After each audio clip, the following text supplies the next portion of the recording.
Hi guys, dahil nga puro gala ako nitong mga nagdaang araw, talagang sunod-sunod siya since February. Kaya hindi na nga ako masyadong nakakagawa nga ng video nga dito sa bahay. So yun na nga guys, magdi-deliver na naman tayo for today's video. Gusto ko munang i-shoutout si Serene or Serin.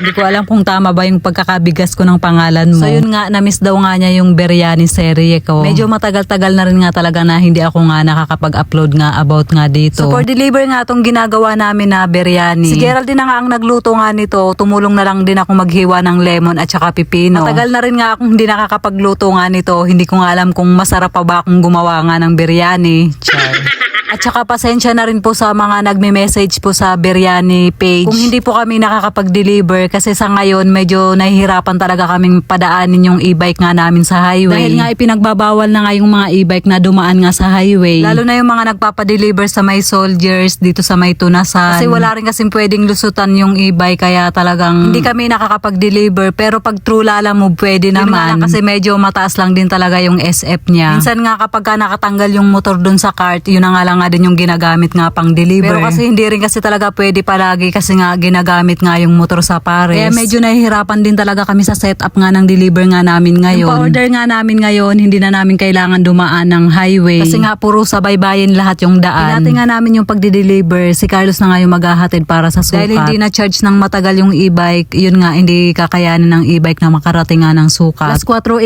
nga kami umalis ng bahay para nga magsimula mag-deliver. So 2 tao lang nga yung hatidan nga namin. Dito lang nga din to sa may poblasyon, so tatawid lang din kami ng highway. Buti na lang din kamo at pinapayagan naman yung e-bike na makatawid nga ng highway papunta nga dun sa kabila. Dahil kung hindi nga talagang hindi na namin magagamit at dito na nga lang nga din sa looban. Deliver nga namin ngayon mga suki na nga to. Sila yung mga customer namin na hindi talaga pwedeng hindi kumain ng biryani sa loob ng 1 buwan or kalahating buwan nga. Kapag ka umorder pati sila talagang maramihan at meron pang ang extra rice. Yung asawa nga ni nanay nakapagtrabaho siya ng Saudi at talagang sanay kumain ng biryani kaya inahanap-hanap din talaga. So yun, maraming salamat sa walang sawang pagbili nga ng biryani nga namin. And then yung sumunod nga namin, ito isa rin to sa mga suki. Hindi ko na rin nga mabilang kung ilang beses na nga siyang nakabili nga sa amin. Talagang pag bumili nga siya, laging isang chicken at isang beef nga. Gusto talaga niyang masatisfied yung pagkain nga niya ng biryani. Then yung deliver nga namin sa Alabang pati dun sa may lakefront, si Carlos na nga yung naghatid. Mga suki din nga sila at hinahanap-hanap pa rin nga nila palagi yung biryani nga namin. Kaya pag nag-crave nga sila, talagang magme-message lang din sila sa page. Pagkatapos nga naming ma-deliveran si Kuya, malapit nga lang yung bahay niya dito sa may sports complex. Napadaan nga kami ni Geraldine kasi nga ang daming tao. May program nga dito, katulad lang din nung program na ginawa nga nila Gerald, pero ibang school naman to. Tumambay lang din kami dito para nga kumain ng fishbowl. At saka halo-halo kasi nga sobrang init. So yun na guys, hanggang dito na lang yung ating video for today. Maraming salamat po sa inyong panonood. Mag-iingat po kayo palagi. God bless and